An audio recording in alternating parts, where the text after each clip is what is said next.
Hello friends, welcome back to this video series. I hope you have been watching the several videos that we have put so far and hope that helps you in sort of consolidating your learning on the GMAT front. All right, so just in the same direction, let's have a critical reasoning question today. So what I'm going to do is I'm just going to leave this question here on the screen. Please try this question before you proceed from this point. All right. So, what do we do when we see this question? First thing we do is we look at the question stem. Okay. So, what does it say? Which of the following, if true, most strongly indicates that the logic in the prediction, okay, that means there is some prediction here in the argument. Okay. The logic in the prediction is flawed. Okay. So, what are they saying is that, okay, what is the problem with this argument? What is the flaw or weakness in this argument? Okay. Now this is a flaw question. So remember that the argument itself is going to be a weak argument. We don't need any additional information to weaken, right? That is what we do in a weakening question. We give an additional information and that additional information weakens the argument. The argument in itself may be a decent argument. Whereas in a flawed question, the argument itself is flawed. That means there is definitely something wrong in the argument. What that means is that we don't need the answer choices. In most cases, we don't need the answer choices. If you read the argument carefully, we will know what the problem is. Okay. So let's go through that according to the prediction. Okay. So this is the prediction, right? There is this same term they are using, prediction. According to a prediction of the not so distant future published in 1940, electricity would revolutionize agriculture. Okay. They are saying electricity is going to do something good for agriculture. How? Electrodes, basically the things through which electricity goes, right? Electrodes. If you don't know, if you're not from science background, if you don't know what electrodes are, don't worry. It's fairly evident that it is something to do with electricity. Okay. Electrodes would be inserted into the soil. Okay.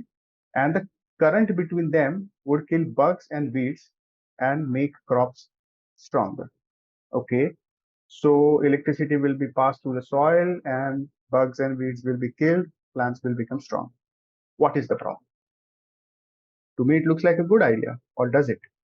Okay, so that's basically the question. Okay, so what are some of the pieces of the argument? Electricity would revolutionize the agriculture. Electricity would pass through soil and kill bugs and weeds. At the same time, it will make crops strong.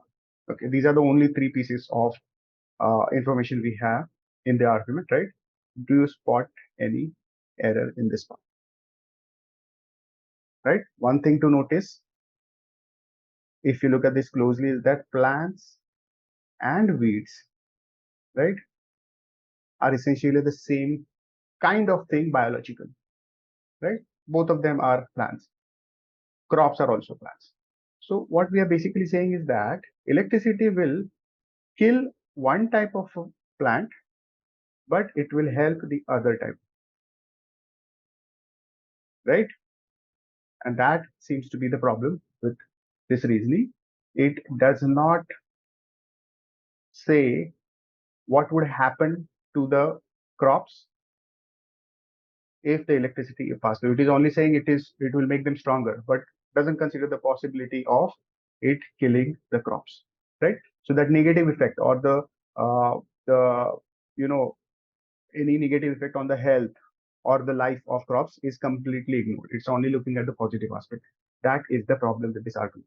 Okay. Now here, like I said in the beginning, we don't need to go to the answer choices until we get this clarity of what the problem with the argument is. We should not actually be looking at the answer choices, because once we get this clarity, it's just so much easier to just go to the answer choices and select the one that talks about something similar. We will never be able to predict 100% what the answer choice would be, but yes, we would know that it has to talk about something like ignoring the negative effects of electricity on plants. Okay, now let's go through the answer choices. We need this thing in the answer choice. Let's say in order, answer choice A, in order for farmers to avoid electric shock. Okay, first of all, I don't like this because it's talking about farmers and electric shock. It probably doesn't talk about ill effects of electricity on plants, but let's still go through. While working in the fields, the current would be turned off could be turned off at such times without diminishing the intended effects. Okay, so it's basically related to farmers. It doesn't talk about negative effects on plants. So this is out. If the proposed plan for electricity were put in practice, farmers would save on chemicals now added to soils. Again, it's talking about something good for farmers. It doesn't say anything about something bad for plants. So that good bad way of thinking also helps you. We want something bad for plants, right? It cannot be taken for granted that the use of electricity is always beneficial. Okay, this is good, but doesn't particularly talk about benefit, not beneficial for plants. It doesn't have the term plants, so this is not going to be the answer. Since weeds are plants, electricity would affect weeds in the same way as it would affect crop plants. Perfect, right? So it is basically saying that you are thinking that electricity would affect bad plants negatively, but good plants, that is crops, positively. No, that's not going to happen. The effect is going to be the same, right? So this is a good answer, Joel. It highlights the flaw. Let's keep this on hold. Because a planting machine would need to avoid coming into contact with electrodes, new parts of planting machines would need to be designed. Okay. Talking about some implementation thing that planting machine need to have this or that, right? Doesn't say that negative effects on plants are ignored, right? This is out. Okay. So the best answer here is D. One thing I want you to know here is that once we have this very, very precise understanding of what we want, it is just, we just have to basically scan the answer choices. So flaw questions that way are fairly straightforward if you are able to process this piece of information and identify the problem. Okay. All right. So I hope you had some learning about flaw questions or critical reasoning in general. So happy GMAT.